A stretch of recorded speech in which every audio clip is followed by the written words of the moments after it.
All right, welcome back. We're still talking with Nick Agule and Chukuma Okoro as we look at the NLC strike and then marry it with the DSS issuing a warning about certain individuals planning to mobilize the youths and carry out violent protests around the nation. Now, the DSS did say that some of these individuals are politicians. All right, that's they made the statement.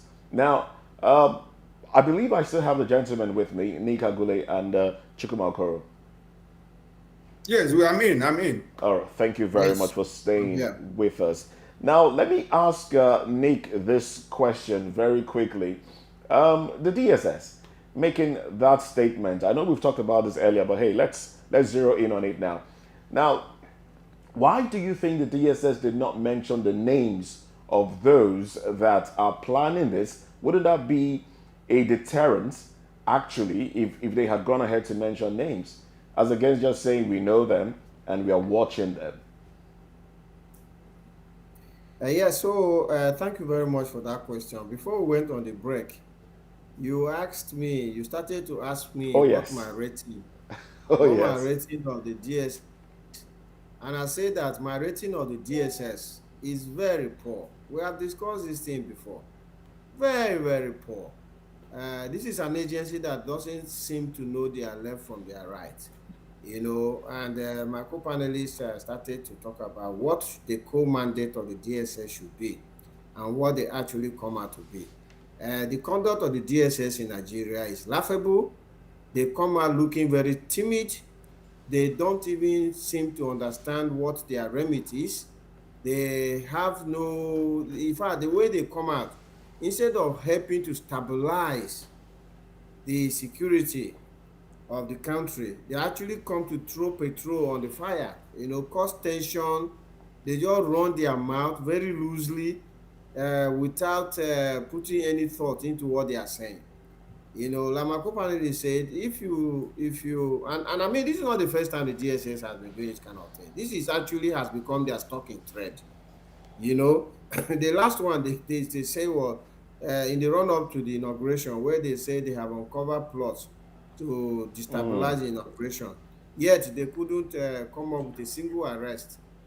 So we just have a DSS that is very good at scaremongering, a DSS that runs his mouth. I think they are not doing their work, but they make these statements to try and convince the president or whoever that they're actually doing their work. If they were doing their work, they would have been able to identify those that are responsible for planning this plot. And we will get to know when they now make arrest and then start prosecution and then jailing those people. But with nothing like that, it's a DSS that go to market. Anytime Labour has called for a strike or the Presidential Election Tribunal is about to deliver judgment, these DSS sit in their office without gathering intelligence and thinks that, oh, with these things happening, people must be planning protest. So boom, you hear a press conference or a press release that says, oh, we have uncovered plot for people to. The conduct of the DSS in Nigeria is shameful. If President Tinubu actually wants to show his hand as being competent, as being ready to take Nigeria to the next level, he should sweep away the leadership of the DSS and bring in people who can do the real intelligence work for Nigeria. We just lost military officers in Niger State. What was the role of the DSS in uncovering that threat before our soldiers fell prey to? These people came and they ambushed our military, they killed them, and I was sent to go and rescue the military who were injured. And these people are alleged to have brought down the helicopter. The DSS, did they uncover that? Did they know what is happening? As we speak today, are they aware of the next place where there will be a strike, either against our military or Nigerians? Are they aware of where kidnappers are? Can they foil these things? Or it is only when these things happen that they are busy making statements that mean nothing? The DSS in Nigeria I rate them 0. All right, then. Chukuma, please let me quickly come to you now. I'm going to take part of the statement from what the DSS spokesperson said, Dr. Afanaya. Now, he said intelligence reports have indicated that the plotters include certain politicians who are desperately mobilizing unsuspecting students, student leaders, ethnic based associations, youth, and disgruntled groups for the planned action. And then he went on to say that university vice chancellor and heads of tertiary institutions are advised to discourage their students from engaging in acts capable of derailing public peace, while parents and guardians are enjoined to admonish their children and wards, respectively, to shun the lure of participating in inimical behavior or conduct against the law. Now, he ended by saying that this is more so that it will not hesitate to legally come against persons and groups behind the devious plans. Now, from the statement I just read, DSS saying that they know who these people are. They know them. They are monitoring them. Chukuma, please, what do you make of this statement, and what do we see? How would you even rate the activities of DSS right now? I mean, Nick did say that they're not doing what they should be doing. You have also pointed that out, but let's look at it in this context of information available to them and how they are pushing out what seems to me like a threat. Okay, Moses, let me start with the acronym SSS, State Security Service. It's supposed to be a secret organization like the FBI or the KGB of the Mossad in other crimes. Now, the operations in Nigeria have more or less become public. There's nothing secret about it, about what they do. If you look at this statement with the eye of a communication specialist, you see the contradictions therein. We know the politicians that are sponsoring the oncoming protest. At the end, they said, if they don't stop, we will apprehend them. It clearly shows you that there is nothing, there's nobody. If you know these people, why don't you just get them and stop them? Why are you telling us? So that we will do what? You know these people. Go and apprehend them. Don't tell us. Let us now know that and when you apprehend them, you hand them over to the police. I understand that there's an overlap in some responsibilities between security agency, investigation, prosecution. There's an overlap. But when you apprehend these people, properly hand them over to the police. Let's create a scenario where the FBI now says, oh, we know that we have an idea that some terrorists are trying to bomb the White House. Terrorists, we are warning you, don't bomb the White House. Does that make sense? They will just go and apprehend the terrorists and nip that action in the bud. That is what I expect this SSS here to do. The statement is lacking in quality. It gives them away. It should have been better crafted. If actually they wanted to tell Nigerian youths, not to embark on a protest in view of the economic hardship. And mind you, they even couched it on the fact that Nigerians are disgruntled with the economic reality of the time. Who will not be disgruntled? Is there any economic package? There is no package, so Nigerians will be disgruntled. But they are playing around this thing of what is going to happen tomorrow. They are anticipating that there might be an upsurge, of protests, whatever, either from this side or from the other side. And that is what they are trying to stop. That is what they are trying to prevent. But the statement itself is not. When I read the statement, I was disappointed. The SSS has become like a Gestapo, the Nazi Gestapo, the secret police, you know, of the Nazi Germany, where it was used to hunt political enemies, you know, to oppress political contrarians, to oppress against us. Look at what is happening to Emefiele. Look at what is happening to Obiora. Look at what is happening to Bawa. Look at what is happening to Wale Adebayo, the local government boss in on Ogun State, and a lot of all other people who have come under the thumb of the DSS for cases that constitute no threat to our sovereignty, no So threat do you now to the are you survival of Nigeria as a country. do you share the opinion of some people that the DSS is now acting as a private police for certain individuals or a particular individual? No, you see, the yeah, All right, there's a glitch to the network, so I'm losing your words.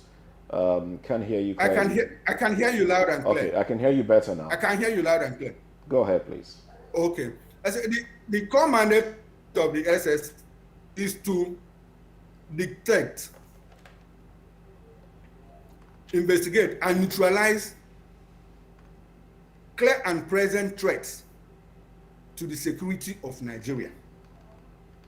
Beyond that, they also provide protection services to the president, the vice president, the Senate president, Speaker of the House of Representatives, the governors and deputy governor, heads of state, and other top government officials. So that is why you see some of them, you see them guard the governor, you see them guard the president, plain clothes. That is actually what they're supposed to be. But they have overgone their brief. They have become more protectionist of the government and abandoned their core responsibility, which is counter-terrorism, counter-insurgency, counter-intelligence. They now use the governors, the president, per se, now use the DSS to witch hunt political opponents. And that relates to the question you just asked. Yes, some people are right because we have seen it happen. Let me give you an instance. My wife is a lawyer, and they were handling one case that involved a woman whose father served in the DSS, retired. Now the woman wanted to use the DSS to come and arrest somebody who had a case with them in my wife's office, in my wife's chamber. Is that not exactly what you said? People now use the DSS as an instrument of persecution against opponents, which is not right. If you have a case with somebody, civil case, even criminal, go to police. You don't even need to go to SS or DSS or army. Just go to the police and make a complaint. The police will do their work and take the case to court. But a situation where people now use, most especially government officials, use the DSS to settle scores. I think Nigerians that assume that in that direction, that think in that direction, are very right. And the earlier we stopped it, the better. I had said earlier in this program that this democracy was supposed to strengthen our institutions. Unfortunately, the institutions are being weakened by the very democracy that is supposed to strengthen them. I made an example of the NLC that was more vibrant during the military era. The civil society organizations that were more vibrant during the military era. You could talk of the Olisa Bakobas, the Ransom Kutis Beko and his brother, Clement Nwankwo, Innocent Chukwuma, and a whole lot of others. Femi Falana, Yinka Odumakin, a lot of them that put pressure on the military. Even when military came out with barrels of the gun, they nearly blinded Olisa one time, and they were able to push out the military. Now we have a civilian regime that is supposed to strengthen these institutions, and the only one we see acting is SERAP. And what does SERAP do? Within its abilities, take the government to court. They will get judgment. Now it's the executive judgment that is the issue. It's quite unfortunate. The DSS, when I was growing up, we didn't know people who worked in the DSS. We had schoolmates, classmates, who were agents of the DSS, who were agents in school. Nobody knew them. But all of a sudden, now everybody they flaunt their gear. DSS, they want to suppress everybody. They want to intimidate everybody. All right, It is not right. You can't make improvements that way. All right. Very well, very well. Very much, Chukuma. All right, Nick, please answer me this. When we hear about a national protest, it takes the mind of Nigerians, of course, back to the NSAS era. You know, that was a devastating time in Nigerian history. So now this national protest now that you're saying is, you know, is being staged by politicians. I mean, at what point did the organization of a protest in Nigeria become a crime, you know, worthy of, you know, the DSS having to threaten, you know, those behind it? And secondly, what do you think is the potential reason behind, you know, politicians even staging the protest in the first place? Well, thank you very much for that question. The point at which a protest becomes a crime is if criminal activities are being engaged in as a result of the protest. As we can see happening in the US now, the judgments against those who embarked on the insurrection at the Capitol on January the 6th, I think 2 years ago, to try and, was it 2 or 3 years ago, during the election? Yeah. The courts are now handing hefty jail sentences of a minimum of 15 years to those who engage in that insurrection. So that is the point at which a protest becomes a crime. When you destroy public property, when you engage in criminality, and when you want to usurp democracy like those guys in the US did. In what Labour is doing in Nigeria today, I don't see any criminality in that. People must be allowed to exercise their rights, their democratic rights.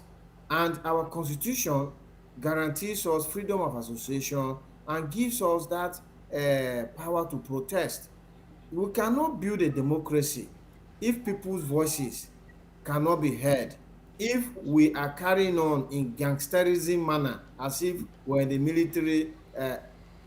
You know, one of the things that enriches democracy is the power for the people to express their grievances in a peaceful way. And I cannot see so far, in terms of what the labor unions that crosses the line between protest and crime. They are well within. As I speak to you today, if I take my camera now and go to Parliament Square here in London and report for VOP TV live, you are going to see multiple demonstrations in Parliament Square today. And they are demonstrating because they want the parliamentarians, members of parliament, to force their hands to grant them one wish or the other. That is democracy. You know, we want to be like the UK, want to be like the US, want to be like Canada, want to be like France, but we don't want to do the things that those nations are doing to become great. How can we become great? Citizens must be allowed.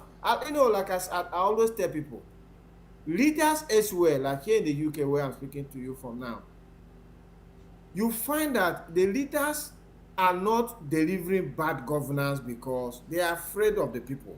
They are afraid of what the people will do.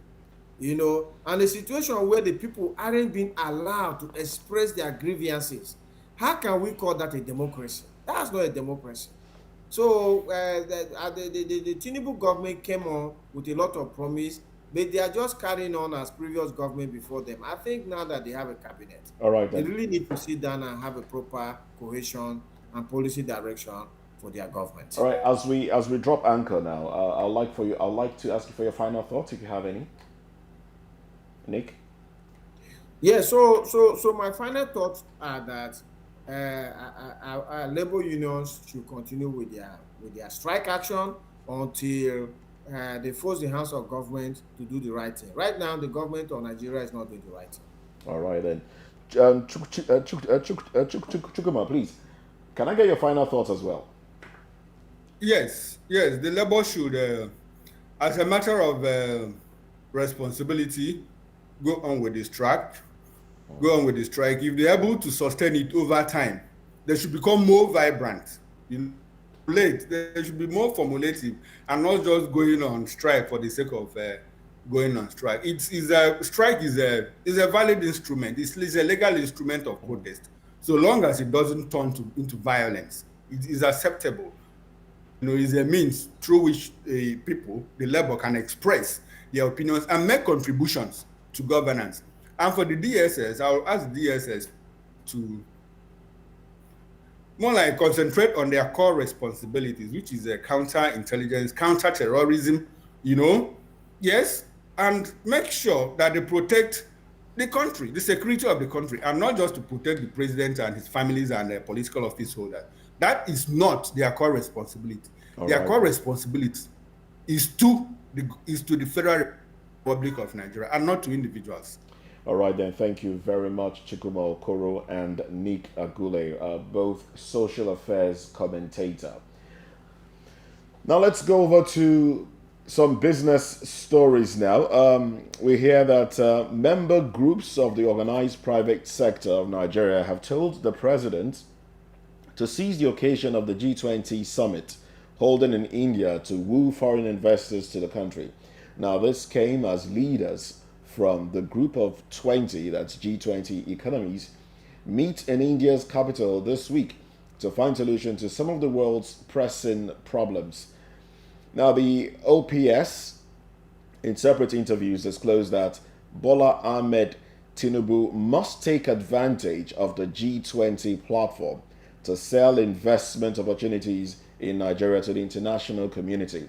Now, speaking with journalists, the Director General of the Manufacturers Association of Nigeria, Segun Ajayi Kakadri, noted that while it was more important for the president to address the harsh business environment in the country before looking to woo investors, the G20 summit presents an opportunity to sell the investment potential of Nigeria's economy, especially the manufacturing sector. According to him, Nigeria's manufacturing industry, which had witnessed declining investment lately, is replete with investment opportunities that the president can sell to would-be investors. Now, moving away from that business story to another business story, the Nigeria Labour Congress has vowed to ground the economy as it says the stage is set for a 2-day nationwide warning strike in response to the severe economic hardship plaguing the nation on the aftermath of subsidy removal by the federal government. Now, this move has garnered widespread support from key stakeholders, including the banking sector, civil society organizations, and workers' unions, as they unite to address the growing economic crisis in the country.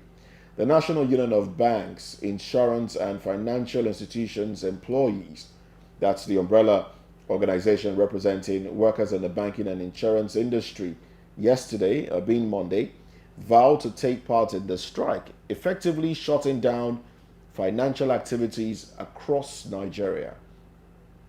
A statement signed by the General Secretary of Nubifi, Mohammed Sheikh, underscored the importance of their participation in the 2-day warning strike by the NLC, citing the need to draw the government's attention to the dire economic situation faced by Nigerians. The leadership of Nubifi has issued a notice that all banks will be shut down today, which is the 5th of September, Tuesday, and Wednesday, the 6th of September, 2023, in line with the NLC 2-day strike directive. All right, so those are the business stories that we have for you today. We'll take a break. When we come back, we'll have entertainment. Stay with us.